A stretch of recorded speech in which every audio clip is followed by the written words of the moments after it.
नमस्कार दोस्तों, शब्दगंगा में आपका स्वागत है।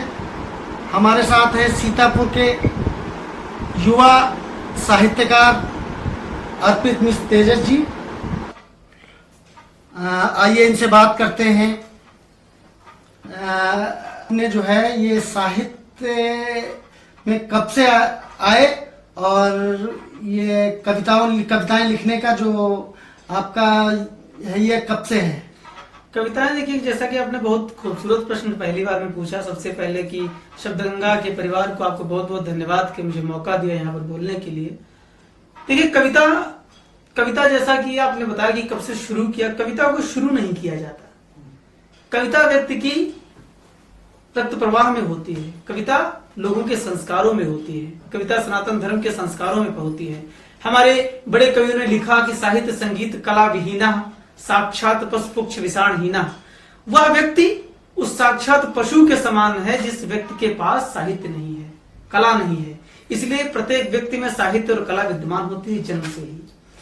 तो प्राकृतिक रूप से जब मैंने कविताओं को रचना शुरू किया, कविताओं के माध्यम से मैं जाने लगा, तो शुरुआत में क्या था कि मुझे माइक पर बोलने का शौक था, लेकिन माइक पर बोलने के लिए कंटेंट भी होना चाहिए। तो मुझे कविताओं को सुनकर के प्रेरणा मिली और मैंने कविताएं रचना शुरू कर दिया।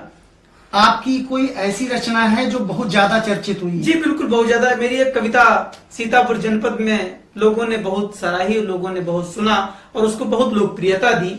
जो मैंने सीतापुर के लिए कविता पढ़ी और आपने उसको अपने चैनल के माध्यम से बहुत प्रसारित भी किया, जो लोगों ने बहुत ज्यादा उसको पसंद किया और मुझे भी अपना आशीर्वाद दिया। ऐसी कोई कविता है जो आप सुनाना चाहते हैं? बिल्कुल बिल्कुल। अगर साहित्यकार हूँ, कविता रचने वाला हूँ, तो कविताएं पढ़ने के हमारे पास बहुत से माध्यम है। कविताएं मेरे पास बहुत सारी हैं जो मैं आपको सुनाऊंगा और कुछ एक आध छंद से मैं अपनी बात शुरू करता हूँ। जी जी। आप सभी का आशीर्वाद मिले, आपके चैनल के लोगों का आशीर्वाद मिले। कोई एक कविता अपनी जो है दर्शकों के बीच पहुंचाएं। आइए एक छंद पढ़ता हूँ।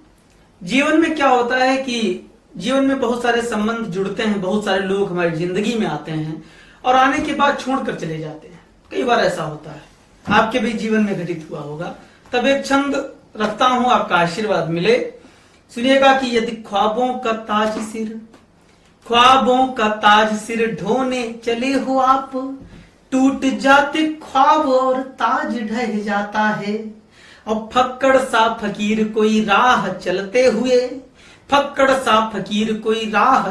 हुए सच जिंदगी का हमें सारा कह जाता है। उम्मीद, सुकून, भरोसा व प्रेम आदि बन करके नीर नयनों से बह जाता है। और साथ छोड़ जाते हैं दुनिया में सब किंतु जाने के बाद एहसास रह जाता है। बहुत खूब। जाने के बाद एहसास रह जाता है। बहुत बहुत धन्यवाद। ये थे हमारे सामने अर्पित मिश्र तेजस जी, जिन्होंने अपनी सुंदर सुंदर कविताओं का जो है आप तक पहुंचाई।